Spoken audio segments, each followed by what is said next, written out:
I first heard a man get sentenced to death through a wall, while my hands were busy hemming a sleeve, and I remember thinking that, if I had been able to scream, I would have given myself away right then. So instead I lowered my head, tightened my grip on the needle, and kept sewing as if nothing inside me had just cracked open. They sold me cheap because I couldn't make a sound, and I learned very early that silence made people careless. At the auction in Charleston, the auctioneer lifted my chin. Was an object he needed to angle toward the light and told the crowd I was defective. Mute as stone, no voice, no trouble, no gossip. Perfect for a household that valued discretion. And men laughed because they thought the worst thing a person could lose was her mouth. Judge Harrington didn't laugh. He watched. He listened. When he bought me for $200 and said nothing, I knew I was being purchased for what I could not do, not for what I could. I did not understand then that what I could not do was exactly what would make me dangerous. On the steamboat to Nashville, locked below deck in a windowless room that smelled of damp wood and river rot, he came once to look at me and explain my usefulness. He told me I would sew, that I would hear things and repeat nothing, that my silence was the reason he wanted me. And when he smiled, it was the kind of smile people wear when they think they have solved a problem forever. The house in Nashville sat on a hill above the Cumberland River. Brick and white columns, wide porch, the sort of place that announced authority before you ever met the man inside it. My sewing room was placed beside his study by accident, or convenience, or fate, depending on how you believe the world works, and the walls between us were thin enough that voices traveled like breath. At first I treated those voices like weather, something happening nearby, but not meant for me. Lawyers discussing cases, businessmen complaining, politicians trading favors, all of it dull and shapeless noise that filled the air while my hands moved through cloth. I had learned long before that attention was dangerous, that the safest thing a slave could be was unremarkable, and I did not listen because listening meant knowing, and knowing meant carrying weight that could crush you. The first time I understood what I was hearing, it was because money made a sound. Coins on a desk have a particular clink. Paper has a dry whisper when counted. And when Whitmore came to the study with his voice low and his words tight, I heard those sounds and recognized fear in the way he spoke. He wanted a case dismissed, an overseer who had killed a slave while trying to run, and he wanted it to disappear before newspapers could touch it. Judge Harrington named a price like he was quoting the weather, and when Whitmore protested, the judge explained the cost of discretion as calmly as if he were discussing tailoring. I remember pausing with the needle halfway through the fabric because something in the judge's voice told me this was not a negotiation. It was a toll, and Whitmore paid it. When the case vanished 2 weeks later and the dead man's family was sold apart, I did not feel shock, only a slow tightening in my chest as I realized that what happened in that room decided lives beyond its walls. After that, the patterns became visible. Crawford paid $300 on one land that was not his. Stevens paid $1,000 and turned judges like pieces on a board. Each time, I told myself it was not my concern, that the law had always belonged to men like Harrington, that justice was a word meant for speeches, not for rooms like this. I told myself that because the alternative was to accept that I was sitting inches away from a machine that ground people down, and that I was close enough to be pulled in. I did not start listening because I wanted to expose anything. I started listening because once you hear the shape of corruption, it is impossible to unhear it, and because my silence meant no one guarded their tongues around me. They spoke as if I were furniture. They spoke as if understanding required a voice. By the time I heard Thomas Green's name, I had already learned how to remember without writing, how to file conversations in my mind like patterns I could unfold later, and I knew enough to recognize danger when it entered the room. Green was a journalist, asking questions that made powerful men uncomfortable, and when Harrington met with Silas and asked whether he wanted the man scared or dead, my hands went cold. When the judge chose death without hesitation, something in me shifted from fear to clarity. I understood then that this was not simply about money or power, but about erasure, about deciding who was allowed to exist. 3 weeks later, when Green was found dead in an alley, and the city called it robbery, I stitched flowers onto Elizabeth's dress and felt my hands shake so badly I had to stop twice to steady myself. I did not think of myself as brave or clever in that moment. I thought only that I was trapped inside knowledge that could not leave my body, and that if I did nothing, I would become part of what I had heard. I did not know yet how I would survive that realization. I only knew that the wall between my room and the study had turned me into a witness, and that witnesses are only useful as they live long enough to speak. That was when I understood my silence was not empty. It was loaded, and it was dangerous, and it was the only thing keeping me alive. After Thomas Green died, the house did not change, and that was what frightened me most. Breakfast was served on time. Margaret stayed in her room with her headaches and her laudanum. Elizabeth complained about the cut of her dresses. Caroline read her books and avoided her father's eyes.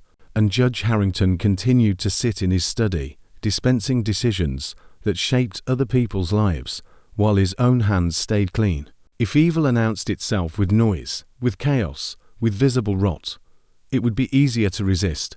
But what I learned in that house was that the worst things often move quietly, wrapped in routine. I learned to recognize the sound of Silas's voice even though I never saw his face, a voice without hesitation, without curiosity, a man who treated death as labor. Each time I heard him, my body reacted before my thoughts could catch up, a tightening in my throat, a heat behind my eyes, my hands slowing as if the fabric itself were suddenly heavier. I did not pray for Green because praying required believing someone was listening, and I had lived too long without that luxury. Instead, I did what I had always done when fear threatened to overwhelm me. I focused on detail. The stitch had to be even, the edge had to be clean, the pattern had to hold. Order, even a small one, was a way to stay sane in a world that made no sense. The judge's corruption did not reveal itself all at once. It unfolded like a ledger being filled line by line, and I became unwillingly familiar with its rhythm. Money in, favor out, complaints silenced, reputation preserved, evidence buried, verdict delivered. I heard how witnesses were discouraged, how juries were influenced, how laws were bent until they meant nothing. What unsettled me most was not the judge's cruelty, but his efficiency. He did not rage or threaten. He calculated. People left his study relieved, grateful, convinced they had solved their problems, and only later did the cause surface, in lives disrupted or erased. I began to understand that justice, as practiced in that room, was not blind. It watched closely and chose sides. My silence made me invisible to that watching eye, and invisibility, I learned, was a kind of access. I could sit inches from the machinery of power and hear it grind without anyone noticing it was there. That knowledge sat uneasily inside me. I was afraid not only of what the judge might do if he discovered I was listening, but of what listening was doing to me. Each secret lodged itself in my memory like a weight, and I carried them all without knowing where to set them down. When Robert Ashford threatened the judge, I was in the sewing room repairing a tear in one of Harrington's coats, and their argument came through the wall sharp and sudden. Ashford sounded desperate, a man who had run out of time and options, and when he said he was dying and wanted to make things right, something in his voice reminded me of my mother before the fever took her, thin and frightened and trying to leave the world with less regret. Harrington did not raise his voice. He spoke as if explaining arithmetic, as if consequences were numbers you could rearrange if you were clever enough. When Ashford died 2 weeks later, and the doctor said it was natural, I stopped believing in coincidence. I did not tell myself then that I would do anything about it. That would have been dishonest. I told myself only that I would remember. Remembering was something I could do without drawing attention, without making promises I did not yet know how to keep. Remembering felt safer than acting. Jacob's death stripped even that illusion away. He was young, careful, eager to please, and when he overheard something he should not have, the judge's decision was immediate. A slave, Silas said, as if confirming an order, and Harrington agreed, because a slave's disappearance required no explanation. When Jacob vanished and the household whispered that he had run, I knew the truth with a certainty that made me sick. I had heard it ordered. I had heard it arranged. I had heard it paid for. And I was still sitting in my sewing room, alive because no one believed my life intersected with their secrets. That was when fear shifted into something sharper. Fear keeps you still. This did not. This demanded structure. I could not write long accounts. I could not speak. I could not trust that anyone would listen even if I found a way to explain. But I could see patterns, and I could create them. Sewing had always been how I understood the world, how I imposed order on chaos, how I translated thought into something physical. The idea did not arrive fully formed. It grew out of necessity. I needed a place to put what I knew, somewhere it could exist outside my head, because carrying it alone was becoming unbearable. I started with symbols, because symbols are easier to remember than words, easier to hide than sentences. A rose for a Harrington, because beauty and thorns belong together. Birds for crimes, because they move and disappear. Shapes for time and money, because numbers leave marks even when names fade. I did not think of it as evidence at first. I thought of it as relief. Each stitch was a way to take something heavy out of my chest and lay it flat where I could see it. I worked at night when the house was quiet, candle close, eyes aching, careful not to change my routine enough to be noticed. During the day, I was the same silent seamstress, head down, hands busy, harmless. At night, I became a recorder. I did not know yet who would read what I was making or if anyone ever would. I only knew that if I did not do this, I would break.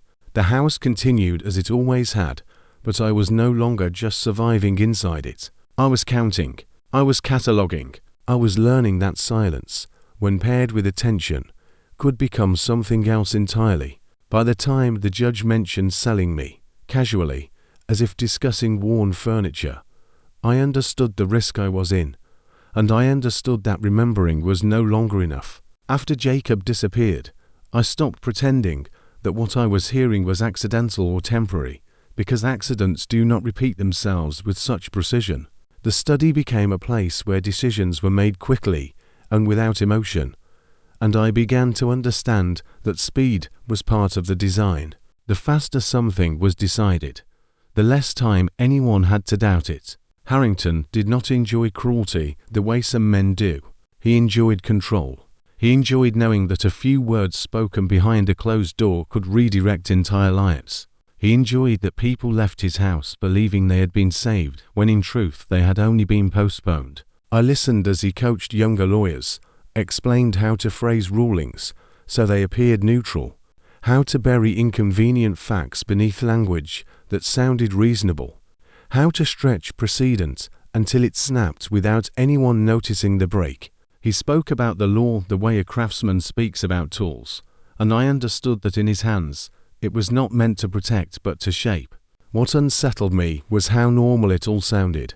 No raised voices, no threats, just men agreeing on outcomes as if outcomes were already theirs to distribute. I learned to recognize when money was about to change hands before it happened, a slight shift in tone, the careful clearing of the throat, the pause where someone calculated whether the price was worth it. I heard deals that ruined families, deals that transferred land, deals that turned crimes into paperwork errors. And each time, my body reacted in small betrayals I had to learn to control. My breathing changed. My hands tightened. I learned to slow myself down, to keep my movement steady, because attention is drawn to disruption, and disruption is punished. The quilt grew quietly. I did not think of it as bravery. I thought of it as containment. Each symbol I added made the weight in my chest a little lighter, and that frightened me too, because it meant I was adapting to horror instead of being crushed by it. When Harrington spoke about Thomas Green again, it was not with regret or caution, but with irritation.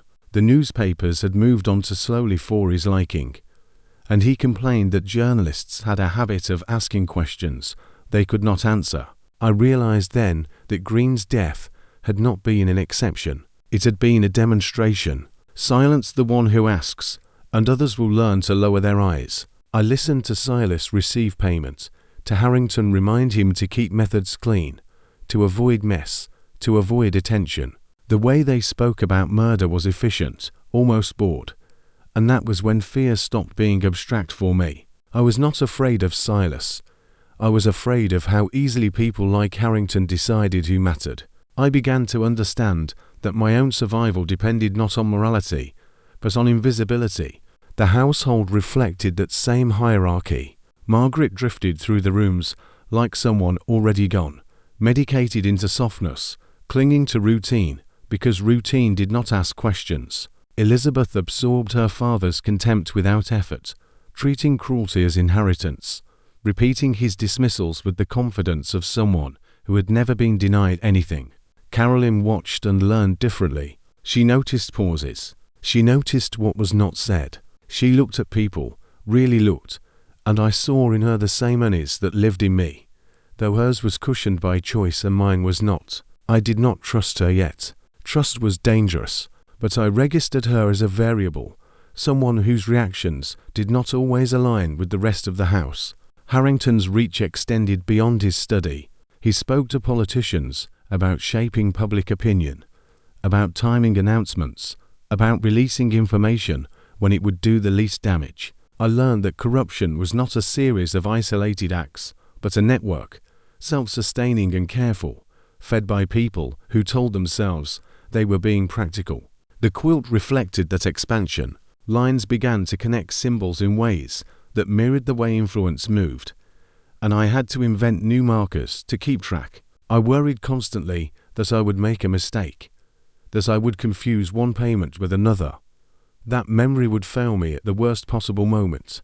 To compensate, I repeated conversations in my head at night, replaying them until the words felt etched into bone. Sleep became shallow. I dreamed of walls closing in, of voices speaking just beyond reach, of hands reaching for me from fabric. I did not tell myself that these dreams meant anything. I told myself they were a sign I was still human. The day Harrington discussed the slave trade as casually as he discussed furniture was the day I fully accepted that my life was conditional. He spoke about prices in Mississippi, about labor demands, about efficiency. When he mentioned that slaves who worked quietly fetched less, but caused fewer problems, I felt a flash of recognition, so sharp it hurt. He was describing me as a concept, not as a person, and that distance was deliberate. I realized then that being useful did not mean being safe. It meant being replaceable when convenience demanded it. The thought lodged itself deep, and I began to calculate time differently. How long before I was no longer worth keeping? How long before the walls I relied on disappeared? When Harrington spoke to Silas about another problem, one not yet named, I felt the air leave my lungs. I did not know then who the problem would be. I only knew that once a person was categorized that way, their fate was sealed. That knowledge changed how I listened. I stopped hearing conversations as isolated events and started hearing them as trajectories. Each decision pointed somewhere, and often that place was irreversible. I stitched faster, not in speed, but in intention, adding layers to the quilt, reinforcing patterns, making sure connections were clear even if the whole could not yet be read. I told myself that clarity mattered, that if this ever left my hands, it would need to speak without me. The pressure built not from one event, but from accumulation. Each bribe, each threat, each quiet death narrowed the space I occupied. I became hyper-aware of my own body, of how I moved through the house, of how often I was seen, of where I stood when doors opened. I learned to position myself so that I appeared busy when Harrington passed, so that my presence registered only as background. Silence was not enough. I had to perform harmlessness. When news came of another journalist investigating court irregularities, Harrington laughed and said some people never learned. I felt a flicker of hope that this one might survive, that exposure might come from outside the walls I was trapped within. That hope did not last. Harrington did not act immediately. He waited, watched, let the man work himself into danger. Patience, I learned, was another weapon. The journalist backed off weeks later, suddenly uninterested, and I never learned why. Perhaps he was threatened. Perhaps he was paid. Perhaps someone else intervened. What mattered was that the system absorbed him without violence this time, proving it could adapt. That adaptability terrified me more than murder. Murder draws attention.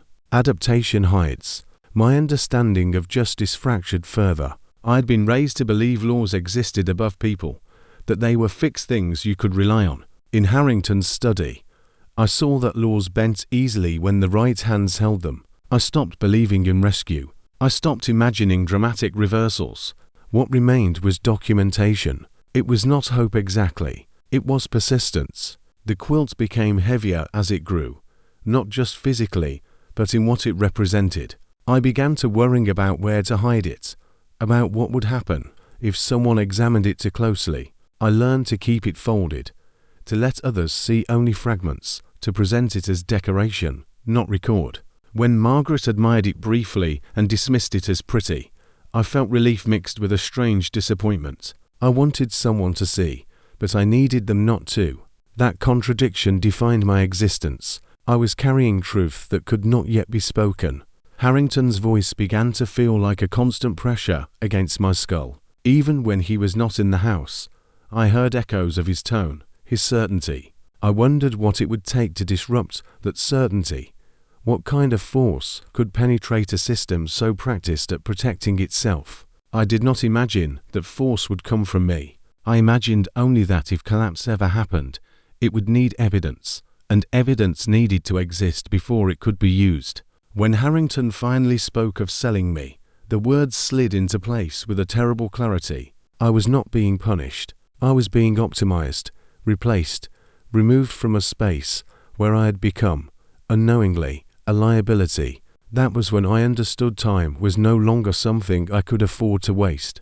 By the time Robert Ashford threatened Harrington openly, I had already stopped asking myself whether what I was doing was dangerous and started asking whether it was enough. Ashford came into the study angry and unguarded, the way men become when they believe death has already claimed them and nothing else can be taken away. He accused Harrington of theft, of years of quiet siphoning, of hiding money where partners could not trace it, and when he said he wanted to confess before he died, his voice shook not with fear but with urgency, as if truth itself were a debt that had to be paid before time ran out. Harrington listened without interruption, and that silence was more frightening than shouting would have been. I knew that silence. I lived inside it. When Ashford left, convinced he had finally forced Harrington's hand, I sat alone in my sewing room and felt a weight settle that was heavier than anything I had carried before. I did not need to hear the order to know it was coming. The pattern was already clear. When Harrington met Silas again days later and spoke of poison that mimicked illness, I felt something in me harden. This was no longer about remembering what happened. It was about understanding that people were being erased with intention and precision, and that I was one of the few who saw the mechanism clearly. When Ashford died in his bed, and the doctor spoke of failing organs and inevitability, I felt no surprise, only confirmation. The quilt absorbed another symbol, another connection, and with it my understanding shifted again. This was not a record of past wrongs. It was a map of an active system, and systems, I was learning, do not stop on their own. Jacob's death followed so quickly, it felt like proof that time itself had begun to accelerate. He was a boy, barely grown, careful and frightened, eager to stay invisible the way I had learned to be. He cleaned the study, emptied bins, moved papers, and one day he heard something he should not have heard. I did not know exactly what until later, but I knew from Harrington's tone that it did not matter. A slave was the easiest problem to solve. When Silas said no one would look too closely, when Harrington agreed without hesitation, I felt a cold certainty settle that stripped away whatever illusions I had left. Jacob vanished, and the household swallowed the lie that he had run. I watched the others whisper it to each other, because believing that story was safer than questioning it. That was when fear stopped being the dominant force in me. Fear keeps you cautious. What replaced it was resolve shaped by necessity. I understood that, if this continued, If the system remained intact, more people would disappear, and eventually I would too, not because I had done anything wrong, but because convenience demanded it. The quilt changed after Jacob. Before, it had been a way to survive knowledge. After, it became a responsibility. I did not tell myself I was building a case. I told myself I was making something that could not be ignored if it ever reached the right eyes. I refined the code, tightened connections, removed ambiguity. Each flower, each bird, each shape had to mean one thing and only one thing. I tested the logic in my head, asking myself whether someone else could read it without me standing beside it, whether the truth could travel alone. That question haunted me. I began to imagine the quilt leaving my hands, being unfolded by someone who did not know my life, my fear, my context. Would they see what I saw, or would it look like decoration, like a harmless indulgence of a silent woman? The thought terrified me, but it also clarified my task. The quilt had to speak without sound. It had to accuse without words. At the same time, my position in the house grew more precarious. Harrington's conversations shifted. He spoke more often about efficiency, about trimming what was unnecessary, about replacements. When he mentioned Mississippi, cotton, and durability, I felt the meaning land with full force. Mississippi was not just another place. It was a narrowing of possibilities. It was where people were worked until they broke, where lives were measured in output, where quiet skills like mine were expendable. I understood then that my time was not abstract. It was counted. The decision to sell me was not made in anger or suspicion. It was made in the same tone Harrington used for everything else: practical, detached, final. When I heard him tell Margaret that I was getting old and careless, that my stitching had declined, I almost laughed at the precision of the lie. My work had never been better, but truth did not matter. What mattered was that I had been in the house long enough to become part of its background, and backgrounds are replaced when styles change. That night, the quilt felt heavier than ever, not because of what it contained, but because of what it might fail to do if I did nothing. I did not think of escape. Escape required resources, allies, routes I did not have. I thought instead of transfer. Information, like people, had to move to survive. I began to consider who might understand what I had made, who might care enough to look closely. Harrington himself provided the answer without knowing it. His anger toward Mrs. Catherine Whitmore was consistent and intense, the kind of anger that forms when someone represents a threat you cannot neutralize easily. He spoke of her with contempt and frustration, called her dangerous, accused her of helping slaves escape, complained that she hid behind respectability and could not be touched without evidence. I filed that away. Evidence, the word echoed. Mrs. Whitmore was careful, connected, principled in a way Harrington could not control. She was also accessible only through channels I did not possess. I could not approach her. I could not write to her. I could not explain. That left only intermediaries, and intermediaries multiplied risk. The thought of involving anyone made my stomach tighten. Trust was a liability, but time was running out. Caroline entered my calculations reluctantly. She was not part of the system the way her father was. She was constrained by it, shaped by it, but not aligned with it. I had watched her enough to know she noticed injustice even when she could not yet name it. I did not trust her intentions. I trusted her discomfort. That would have to be enough. The decision to involve her was not heroic. It was desperate. I waited for a moment that would not draw attention, a routine fitting, a small request that would not alarm her. When I wrote the words asking for help, my hand shook so badly I had to steady it against the table. Writing felt exposed in a way sewing never had. Words can be traced. They can be questioned. But I needed her to understand that this was not a whim. When she hesitated, when fear crossed her face, I saw the weight of her position clearly for the first time. Helping me would mean betraying her father. It would mean stepping out of the careful obedience that had defined her life. I did not know if she would do it. I only knew that, if she did not, the quilt would die with me, folded and meaningless. When she agreed, quietly, without drama, I felt something loosen that I had not realized was constricted. It was not relief. It was alignment. A single action moving against the current of the house. The days that followed were a study in restraint. I acted as if nothing had changed, while every thought circled the same point. The quilt had to leave the house intact. It had to reach someone who could read it before Harrington's decision became irreversible. I rehearsed the plan in my mind constantly, anticipating failure at every step. What if we were seen? What if the carriage broke? What if Mrs. Whitmore dismissed it as nonsense? Each possibility threatened collapse. I slept little. I ate without tasting. The quilt sat folded, complete now. No room for additions, only for survival. When the day came, and we left the house under the pretense of buying fabric, I felt exposed in a way I never had before. Movement itself was risky. I watched every street, every passerby, every window. The quilt rested on my lap like a second heartbeat. At Mrs. Whitmore's house, when I unfolded it and saw her face change as she studied it, I did not feel triumph. I felt exhaustion. Explaining without words was agony. But when I saw recognition begin to form in her eyes, when she started naming the logic I had built in thread, something steadied. This was not imagination. This was transfer. When she promised to act, to decipher, to expose, I wanted to believe her, but belief felt dangerous. I accepted the promise because I had no alternative. Returning to Harrington's house, the walls felt closer, the air heavier. I did not know if I had just saved myself or sealed my fate. I only knew that there was no longer any path that led back to ignorance.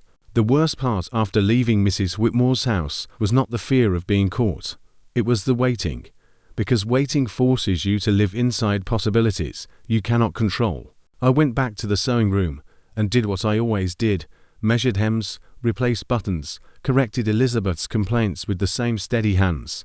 And that performance felt like a betrayal of my own urgency. Every footstep in the hallway made my muscles tighten. Every time the study door closed, I listened for the shift in Harrington's tone that meant suspicion had formed. I learned how paranoia changes time. Hours stretch when you are listening for danger, and they collapse when you are trying to hide anything that looks like intention. Carolyn avoided me for a day, not out of cruelty, but out of fear. And I understood that fear was now a shared substance between us, passed back and forth without words. I did not resent her for it. I was using her position the way Harrington used everyone's. The difference was that my use came from survival, not pleasure. But the similarity still sat uncomfortably in my stomach. That discomfort mattered because it kept me honest. It kept me from turning myself into the kind of person the house manufactured. Harrington returned from court in a good mood, and that terrified me more than his anger would have. Angry men make mistakes. Pleased men feel protected. He ate, laughed at something Richard Petton said about a rival lawyer, and spoke casually about upcoming purchases, including the new seamstress he expected to arrive, as if replacing me was already a completed transaction.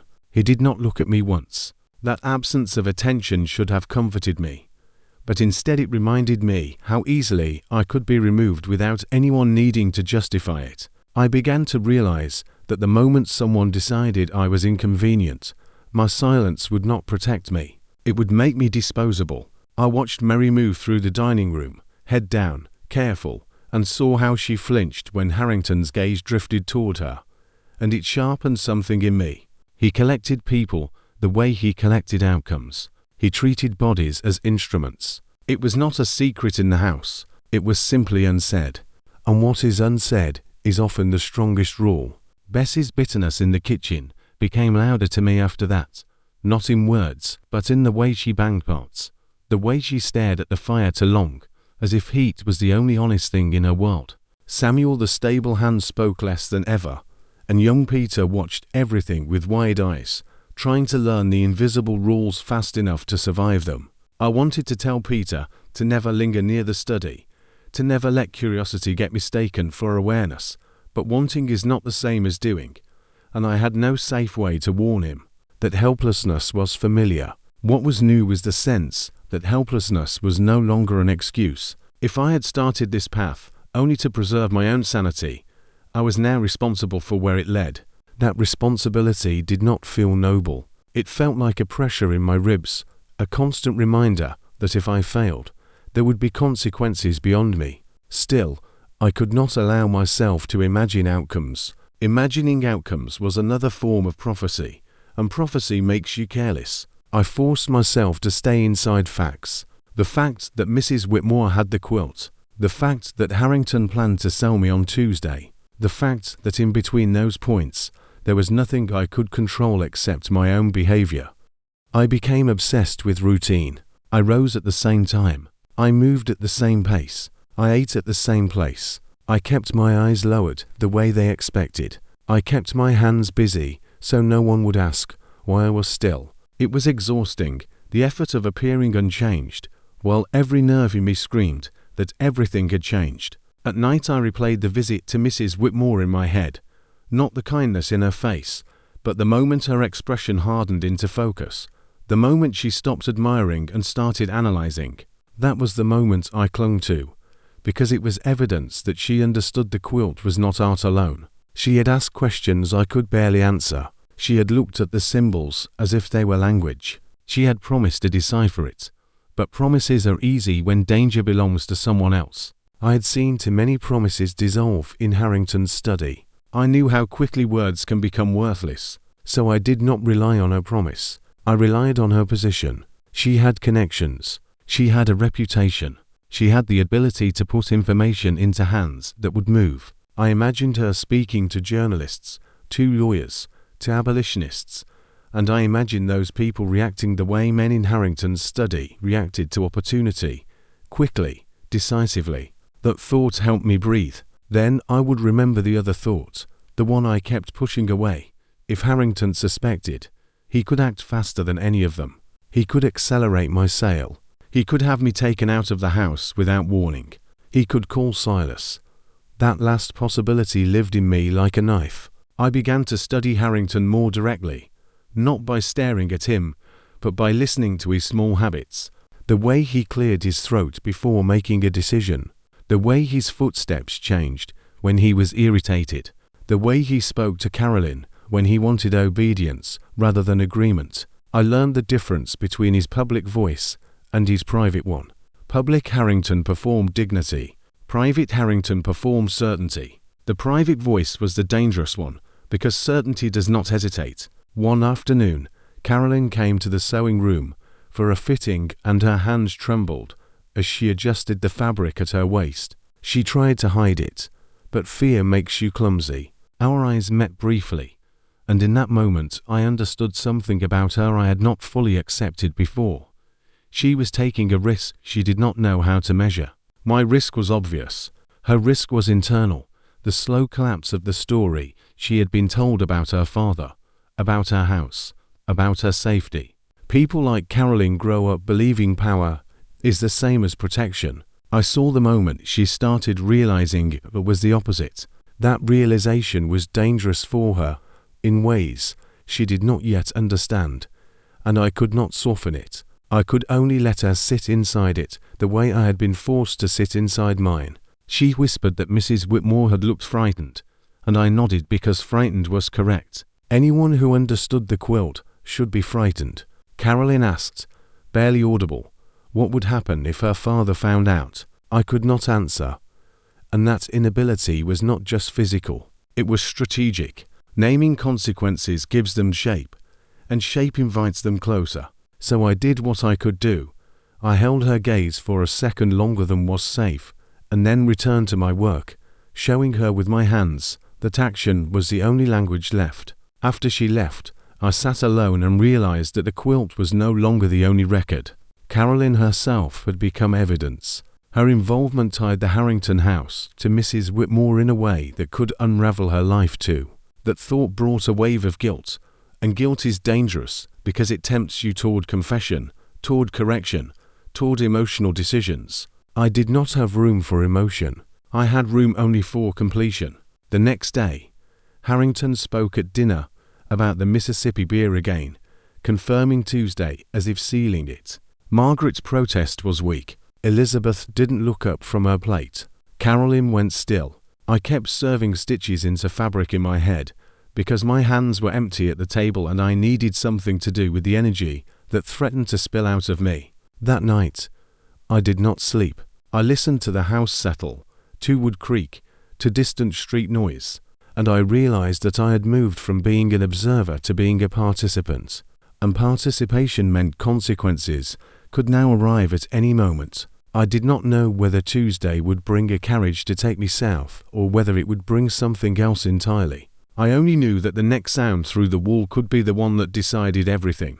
Tuesday arrived the way storms arrive in summer, with heat that feels ordinary until the air shifts and you realize the whole day has been waiting to break. I woke before dawn because sleep had stopped being rest and turned into short black gaps between thoughts. In the attic room, the ceiling pressed down like a lid. I sat on the edge of the bed and listened for movement below, for the first footstep that would tell me which version of Tuesday I was getting. A carriage on the drive meant Mississippi. A knock on the front door at an unusual hour could mean anything else. I dressed with hands that wanted to shake and forced them still. I had learned that the body gives you away before the face does, and I could not afford a betrayal written in trembling fingers. In the kitchen, Bessie moved, as if she were angry at the air itself, slamming a pot down hard enough to make the cups rattle, and I understood that her anger was the only honest sound in the house. Mary's eyes were dull, fixed on tasks, like her mind had left her body to somewhere safer. Peter hovered in corners, watching adults as if he could decode survival from their breathing. Carolyn was late to breakfast, which meant she had not slept either. Harrington came in freshly shaved, composed, and that composure was what made my stomach turn. He was not nervous. He did not behave like a man about to be exposed. He behaved like a man who believed exposure was a thing that happened to other people. He drank his coffee slowly and spoke about court schedules as if the world ran on his calendar. My mind kept moving in circles around one question I could not answer. Had Mrs. Whitmore acted yet? The quilt had been in her hands 4 days, and every hour since then had been a stretch of time where I could do nothing but maintain the mask. That helplessness was its own kind of torture. When you cannot move, you start to measure everything in small signs. Harrington's tone, his appetite, whether he called for Silas, whether he asked where I had been, whether Carolyn's face showed panic or focus. I watched the house the way a hunted animal watches grass for movement, and still nothing revealed itself. The morning crawled. I was sent upstairs to the sewing room to finish a collar Elizabeth insisted was wrong, and as soon as the door closed, I pressed my ear near the wall without touching it, because even a small scrape could sound loud in a quiet house. Harrington was in his study. I could hear papers shifting, the scratch of a pen. He spoke to Richard Petton for a time, instructing him in the tone of a man teaching a son, not a student, about how to phrase arguments so judges felt respected while being guided. Then Richard left, and the study went silent. That silence ate at me. Silence can mean peace, or it can mean preparation. When the front door finally opened mid-morning, the sound traveled through the house like a ripple. Voices rose in the entryway, unfamiliar voices, sharper than the soft speech of servants and guests. I froze with the needle in my hand, not daring to move. Footsteps came up the stairs, heavy, purposeful, more than one pair. The door to Harrington's study opened with a firmness that did not ask permission, and I heard a man say, "Judge Harrington." Harrington's reply was controlled, mildly irritated, the voice he used when someone disturbed him without proper deference. "What is this?" The other man answered with words that did not belong inside this house. "Warrant, arrest, charges." For a moment I could not process it because my mind had spent so long preparing for Mississippi that the idea of anything else felt unreal. Then, the words continued, and they had weight, specific and undeniable: bribery, fraud, conspiracy, obstruction, murder. My breath stopped.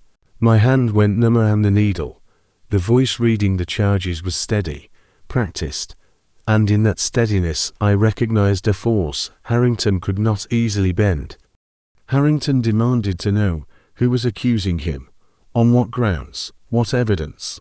The man said the evidence was already public, printed, circulating, impossible to recall, a newspaper, the Nashville Union, a journalist named William Faster. I did not know William Faster. But hearing that name was like hearing a door unlock. The mechanism had moved outside the walls. Harrington's tone shifted, not into panic, but into calculation. He tried to negotiate. He invoked titles. He spoke of misunderstandings. He said he would speak to the governor. The officer did not answer in the language of favors. He answered in the language of procedure. Harrington was to come immediately. Harrington's chair scraped. For the first time since I had been in that house, I heard something like uncertainty in his breathing. Not fear exactly, disbelief. It is hard to frighten a man who has always assumed the world will rearrange itself for him. But you can unbalance him. When they began to lead him toward the door, he argued, he demanded, he insisted on dignity, and still the footsteps continued, down the hall, toward the stairs, out into the open. The house erupted. Margaret's thin voice broke through from upstairs, confused, asking what was happening, and someone told her. And then she made a sound that was not quite a cry and not quite a word. As if her body had forgotten how to respond, without laudanum softening the edges. Elizabeth screamed, the high offended scream of a girl whose safety was built on her father's power. Caroline said nothing. I heard her footsteps moving quickly. And in that movement I felt the same decision I had felt in her days ago. Not loud, not heroic, but real. In the hallway downstairs, servants gathered because chaos draws witnesses even when witnesses are unwanted. I came down too. Because my body moved before my mind could decide. Harrington stood near the front door with 2 officers on either side of him, and for a moment he looked smaller, not because he lacked strength, but because strength relies on agreement. And the room had stopped agreeing. He saw me then. His eyes found mine with a precision that made my skin prickle. It was like being targeted. His face tightened, and I watched him go through possibilities quickly, searching for an explanation that preserved his sense of control. Then something in his expression snapped into recognition. He did not know how, but he knew. Timing was enough. The quiet seamstress beside his study, the one he had bought for discretion, the one he had treated as invisible for years. He stared at me as if I had just spoken in a voice loud enough to shake the house. You, he said, and the word was not accusation. It was disbelief sharpened into hatred. You did this. I felt something rise in my chest that had been buried under years of forced stillness. It was not joy, not yet. It was release. I did not smile immediately. Smiling would have been performance. Instead I held his gaze without lowering mine. And that simple refusal to submit was the loudest thing I had ever done. Harrington lunged, sudden and violent, hands reaching. Not toward my body, but toward the idea of silencing me again, and the officers pulled him back hard. He cursed. He promised. He spat words that were meant to make me flinch, and I did not flinch. For the first time I saw him confronted with a boundary. He could not move with money. They dragged him out. Outside, I heard the murmur of neighbors gathering, the shifting of bodies, the sound of a community tasting scandal. And then the door closed, and the house was left with the aftermath. The hollow echo of power removed. If I had expected relief to wash over me, I was wrong. What came first was dizziness, because when you live under pressure long enough, the removal of that pressure feels like falling. I sat on a chair in the hallway and forced myself to breathe slowly, because fainting would make me a spectacle, and I did not want to be a spectacle. Margaret appeared at the top of the stairs, trembling, hair loose, eyes wide, and for the first time she looked less like a ghost and more like a person who had been holding her breath for years. She asked what was happening, and no one answered her because no one knew how to speak to her without Harrington's shadow hovering. Elizabeth paced, raging, saying the charges were lies, saying her father would destroy whoever did this, saying people would be punished. Her words sounded weak in the new air, because threats without power are only noise. Caroline stood near the wall, hands clasped tightly, knuckles white, and her eyes met mine once. In that glance there was fear, yes, but also something else. The recognition that we had crossed a line together, and there was no way back. Later that day the newspaper arrived, passed hand to hand among people who had never been allowed to read it in this house. I could not read much quickly then, but Caroline held it and her eyes moved across the lines with increasing shock. She read aloud fragments under her breath, not performing, just trying to process. Corruption in the Tennessee Supreme Court, evidence of bribery and murder, names, sums, cases, Thomas Green, Robert Ashford, Jacob. My throat tightened when she said Jacob's name out loud in the open, in daylight. Without fear of being punished for acknowledging him, the article described a quilt, a coded record, visual evidence. It described experts deciphering symbols, verifying details, matching patterns to court records. I had not known there would be experts. I had not known verification could happen so quickly. I had not known Mrs. Whitmore had moved with such speed, such coordination. The speed itself felt unreal. I realized then that systems like Harrington's rely not only on power, but on the assumption that everyone else moves slowly. That truth is always late. Mrs. Whitmore had refused lateness. She had turned my thread into urgency. Even with the article in print, I did not feel safe. Exposure does not immediately equal protection. Sometimes it makes you more visible to the desperate. The next days proved that. Men arrived at the house to question servants, to inventory property, to secure documents. Voices filled rooms that had once been controlled. People whispered in the street. Harrington's allies began to distance themselves. But distance is not the same as disappearance. I heard rumors that some of them wanted the quilt destroyed. I heard someone say that, if the source could be discredited, the case could be softened. Discredited. The word landed like a warning. I was a slave. I was mute. Those facts could be used as weapons against me as easily as they had been used to ignore me when officials came to speak with me. They spoke slowly, loudly, as if volume could replace understanding. And I felt the old familiar rage rise, the rage of being treated like I was empty. They asked if I had made the quilt. I nodded. They asked if I had been listening. I nodded. They asked how. I pointed to the wall. They asked why. That question almost broke me. Because why is a word that assumes choice, and my choices had been narrow for so long that the reason was not a single thing. It was accumulation. It was survival. It was Jacob. It was hearing Thomas Green sentenced through a wall. It was watching men purchase outcomes like cloth. I could not explain all that in gestures. I wrote simple words on a slate when they provided it, careful block letters. Heard through wall, remembered, stitched, code, evidence. When I wrote the word evidence, my hand hesitated, because naming it that way made it feel real in a different register. It was no longer my private containment. It belonged to the state now. To the public, to the machinery of law that had once been used against people like me. I did not know whether that machinery would treat me as a witness or as a tool. I knew only that it had moved, and once machines move, they do not stop easily. The trial was announced, and the city's hunger for spectacle grew. I heard Harrington's name spoken with disbelief and satisfaction and fear, sometimes all in the same sentence. People love to watch the powerful fall, but they do not always love to examine the system that held them up. I wondered whether the quilt would become a story about one bad man, rather than about the network that fed him. That thought troubled me, because if the network survived intact, another Harrington would replace him the way he planned to replace me. Still, I could not steer outcomes.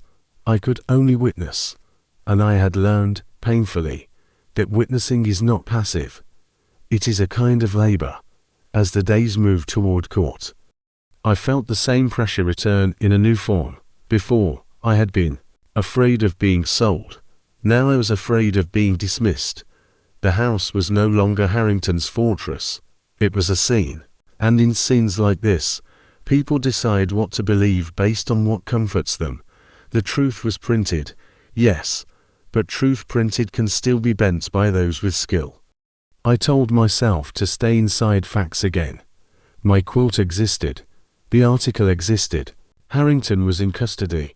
Now the question was whether the system that had protected him would protect itself by sacrificing him fully, or by reshaping the story until it felt manageable. I did not know which it would choose. I only knew the next time I entered that courthouse, my silence would not be a shield. It would be on trial too. The courthouse did not look the way I had imagined it would, not larger or more imposing than Harrington's house, just louder, crowded with bodies and expectation, a place where truth was supposed to be spoken out loud, which made my presence feel like a contradiction before the trial even began. I sat where they told me to sit, hands folded, slate resting on my knees, aware of every eye that drifted toward me with curiosity that did not feel kind. People stared the way they stare at something unusual, something they do not know how to classify, and I understood that before a single charge was read, I was already being measured, already being judged for what I lacked, instead of what I carried. Harrington was brought in wearing the same expression he had worn the day of his arrest, composed, rigid, offended by the very idea that he belonged where he was. Change a man's posture, but not his certainty, and he still believed, I think, that this would end the way all his other problems had ended, with language and influence bending the outcome back toward him. When the charges were read aloud, the words filled the room with weight: bribery, fraud, conspiracy, obstruction, murder. And when the names followed, Thomas Green, Robert Ashford, Jacob, I felt something settle that had been vibrating in me. For years, they were no longer whispers behind a wall. They were facts spoken in public, and that mattered more than I had known it would. The prosecution laid out the structure of Harrington's corruption patiently, almost clinically, explaining patterns, tracing money, aligning rulings with payments, showing how one decision led to another until the shape of the system became visible even to those who did not want to see it. When the quilt was brought in, unfolded and mounted where everyone could see it, the room shifted. People leaned forward. Murmurs rippled. They did not see decoration the way the Harrington household had seen it. They saw complexity, intention, repetition. Experts were called to explain the code, how symbols corresponded to people, crimes, dates, amounts, how connections mapped relationships, and I watched faces change as understanding took hold. What I had made to survive had become something else entirely. Harrington's lawyer attacked where I had expected him to attack, at me. He spoke of defect, of muteness, of intelligence, of credibility, using words that were meant to reduce me back into the harmless object Harrington had purchased. Listening to him speak about me as if I were not there was familiar. What was new was hearing someone answer him. The prosecutor spoke of memory, of proximity, of opportunity, of how silence had made me the perfect witness because no one guarded their words around me. He spoke of my lack of motive beyond truth, of how every detail in the court had been verified. Independently, as he spoke, I felt something strange and disorienting, the sensation of being defended in a language I could not use myself. When it was my turn to testify, the room grew quiet in a way that pressed against my skin. I nodded when asked if I had created the quilt. I nodded when asked if I had documented what I heard. I wrote when I was allowed to write, simple words that felt insufficient but true. Sewing room next to study. Heard through wall, remembered. Stitched. I could feel impatience in the room. The discomfort people have when communication does not move at their pace, and I forced myself not to rush. Rushing leads to mistakes. Mistakes are exploited. Harrington watched me with something like disbelief still flickering behind his eyes, as if part of him could not accept that this was real, that his careful system had been undone not by an Enemy he could see coming, but by a presence he had dismissed for years. When the verdict came back guilty on all counts, the reaction was immediate and overwhelming. Cheers breaking through the formality of the space, relief and vindication mixing in the air. Harrington did not react. He sat very still, as if holding himself together through force of will alone. When the sentence was read, life in prison without parole, something finally cracked in his expression. Not grief, not remorse, but a hollowing. The realization that the future he had always assumed was gone. Watching him led away, I did not feel triumph.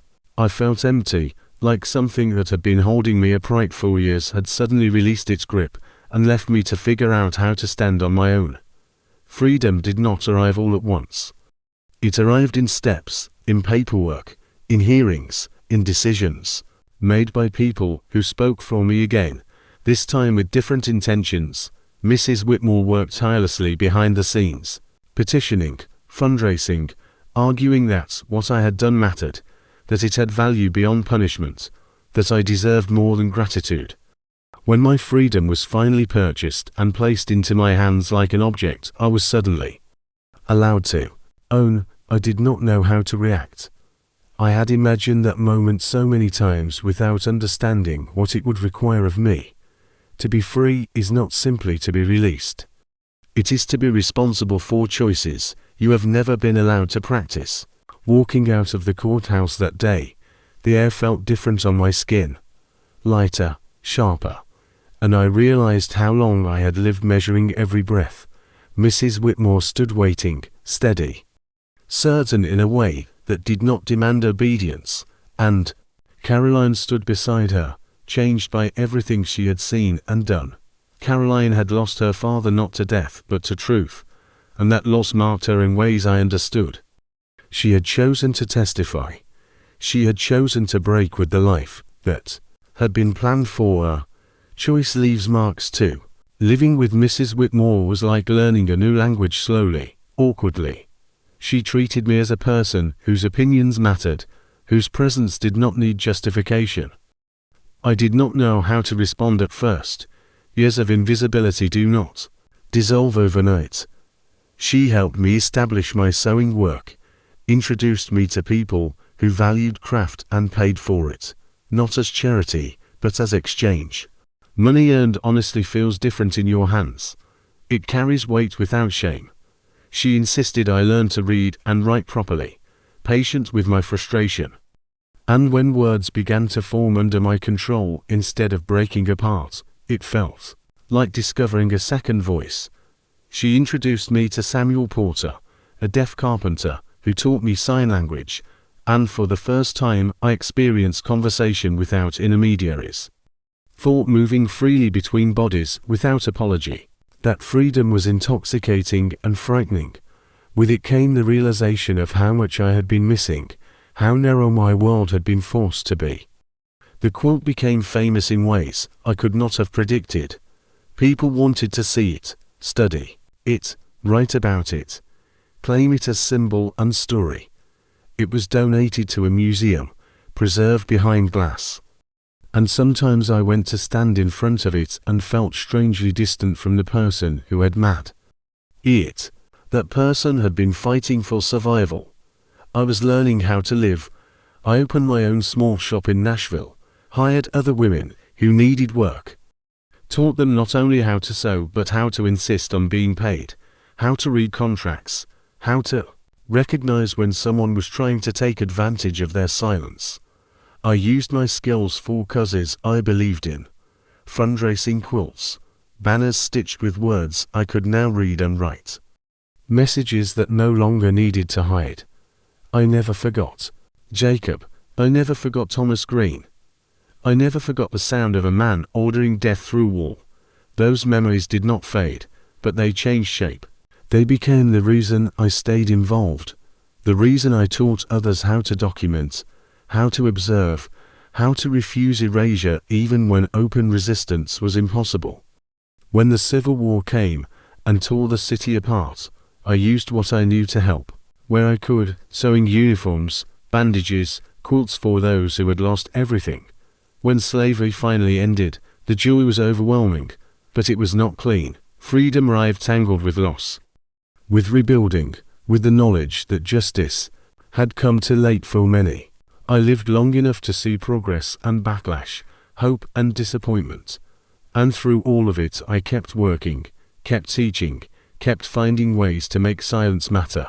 When I died, years later, in my own bed, I did not think of myself as extraordinary. I thought of myself as someone who had paid attention when others assumed I could not.